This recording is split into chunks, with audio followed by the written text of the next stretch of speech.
Salut la planète Imo.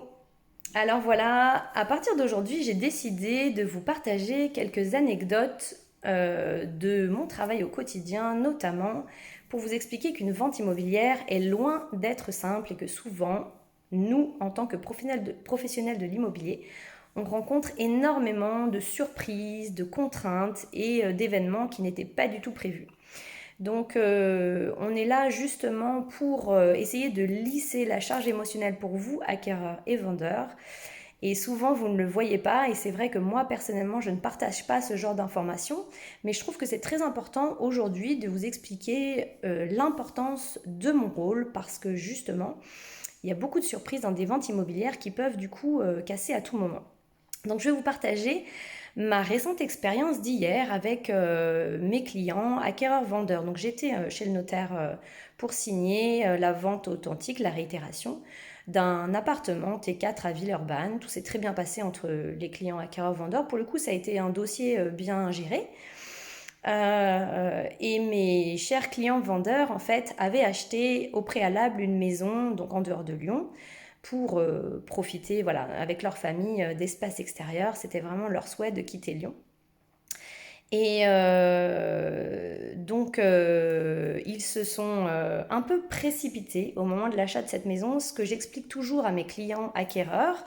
Quand on passe d'un appartement à une maison, il y a beaucoup de choses à vérifier qu'on ne vérifie pas forcément lors de l'achat d'un appartement. L'achat d'une maison est quand même complexe et il faut vraiment prendre le temps de vérifier énormément d'éléments techniques et voilà, de potentiels frais qui pourraient être engagés parce qu'on n'engage pas non plus les mêmes frais sur une maison que sur un appartement.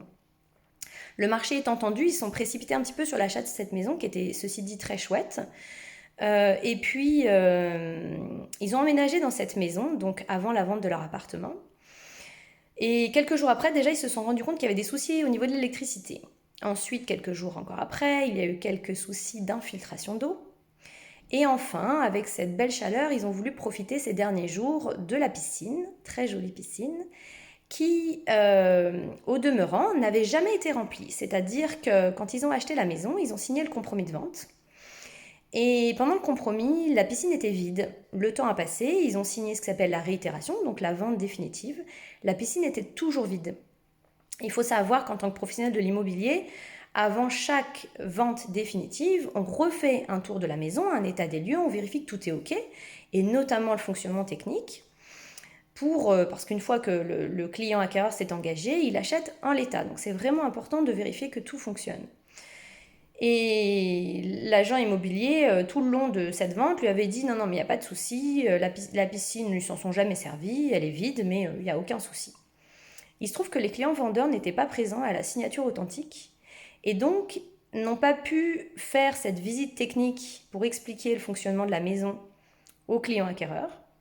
La piscine étant toujours vide, l'agent immobilier leur a dit moi, je ne sais pas comment ça fonctionne. Je ne peux pas vous expliquer techniquement comment faire fonctionner la piscine, mais ça fonctionne.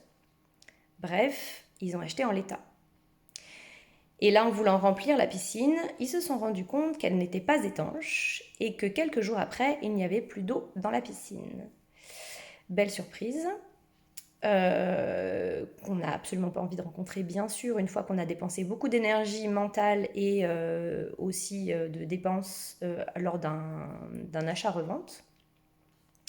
Donc voilà, donc aujourd'hui, comme je vous disais, il faut savoir ce qu'on achète en l'état. Donc aujourd'hui, c'est compliqué pour eux de faire machine arrière ou en tout cas d'engager quelque chose. Ceci dit, vu le nombre de problèmes rencontrés sur la maison, ils vont quand même lancer une procédure à l'encontre, bien sûr, des clients vendeurs et de mon confrère agent immobilier.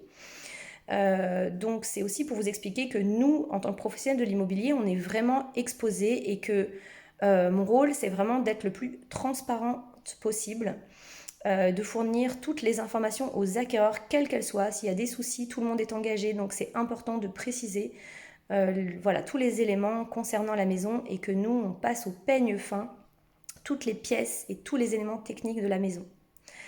Voilà, donc du coup, c'était vraiment pour vous partager cette petite histoire qui n'est pas très sympa pour eux parce qu'ils vont engager encore beaucoup d'énergie et des dépenses en avocat qui n'étaient pas prévues, du temps, voilà, et pour en plus ne pas pouvoir profiter de la maison. Donc en tant que client acquéreur, faites attention. Et puis nous, en tout cas, enfin, on essaye de faire voilà, notre métier comme on le peut, mais c'est hyper important qu'on ait le maximum de détails pour donner toutes les informations là. En tout cas, c'est crucial que clients, vendeurs et acquéreurs soient présents à la visite d'état des lieux et qu'on prenne le temps de revoir tous les éléments techniques de la maison et que bien sûr tout soit noté noir sur blanc puisque seul l'écrit fait foi. Voilà pour la petite histoire. En tout cas, je leur souhaite quand même une belle vie dans cette maison. Je suis sûre qu'ils seront bien, mais voilà, tout le monde n'est pas clair et honnête, donc j'espère que tout se passera bien pour eux. À bientôt pour la prochaine petite anecdote.